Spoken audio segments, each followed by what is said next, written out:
Hi, my name is Martha Chekenya. I am a professor of anatomy and cell biology at the University of Bergen in Norway. My research is on brain tumors with a focus on tumor immunology. I am particularly interested in molecular mechanisms of immunological escape, treatment resistance, and malignant progression. Three major publications illustrate this focus.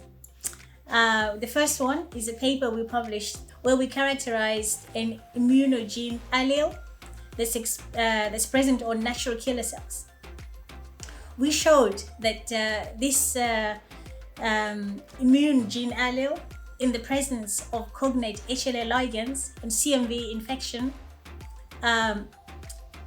correlates with milder disease course in GBM patients.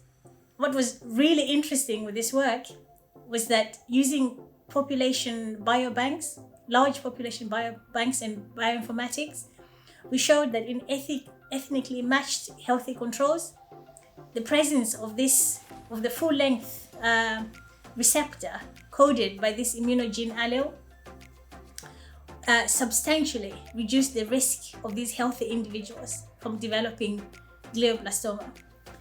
We also published in the course of some 15 years a body of work characterizing Ng2 chondroitin sulfate proteoglycan in GBM biopsies. And we showed through this work the function of this as yet unknown antigen in brain tumors.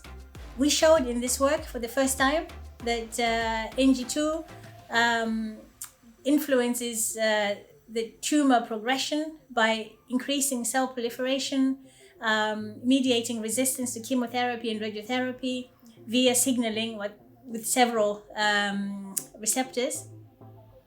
But in this one paper, we were the first to show that Ng2 was an independent prognostic factor for poor outcome in GBM patients.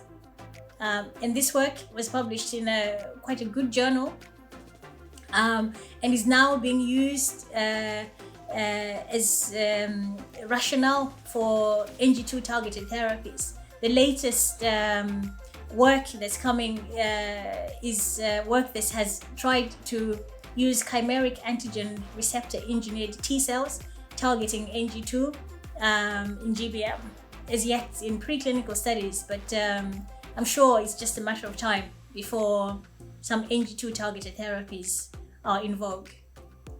And then the latest work is been published in British Journal of Cancer. In this work, it's a preclinical study where we investigated a sequential combination treatment in GBM samples using a proteasome inhibitor, bortezomib, that inhibits the 26S proteasome to deplete MGMT, which is the cause of resistance to temozolomide. So we give it in a sequential manner. We give first bortezomib, we deplete MGMT, and then we administer temozolomide. Through this preclinical study, we showed that this was a very effective way of sensitizing unmethylated GBM cells that were refractory to temozolomide.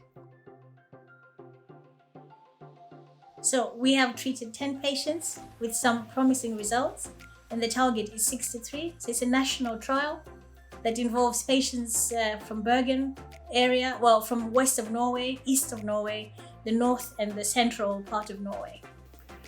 I am Dorota Goplen. I am a neuro-oncologist at the Department of Oncology, Haukeland University Hospital in Bergen. Phase 2 will include all university hospitals centra in Norway. It has been already initiated for Bergen and Oslo. We are planning to include additional 53 patients so that the entire study is powered or designed for 63 patients. Neuro-oncology is quite challenging part of cancer treatment, maybe because relatively little progress has been made in recent years. Moreover, patients with glioblastoma and unmethylated MGMT status have especially poor outcome, and this is exactly the group of patients that we are approaching with our project. Why are clinical trials important? They are important for the patients, and it's also in accordance to European Medical Association, European Association for Neuro-Oncology guidelines that recommend that relapsed patients are, if possible, included in clinical trials.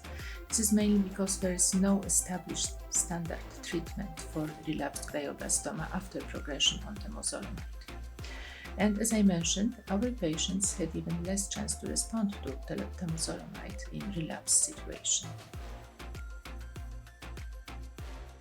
During my PhD, we were constantly involved once a month, I think, or once every second month.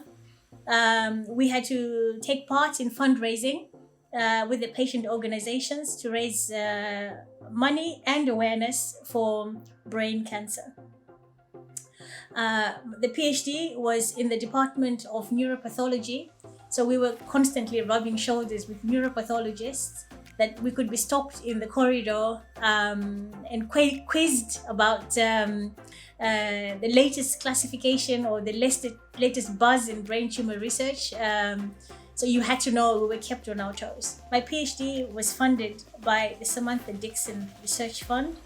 And this is a fund that was set up in memory of Samantha Dixon, who was a 15-year-old girl that was diagnosed of a malignant brain tumor. Another thing that was very special that made this PhD experience really high quality and very unique was that we were taking part in this multidisciplinary discharge clinic where various people that are involved in the care and follow-up of brain cancer patients would come together and evaluate case by case. It was a very deep and meaningful teaching experience for us. I didn't think so at the time because they lasted very long. They were long days, but I still carry the knowledge that I had from that time to today.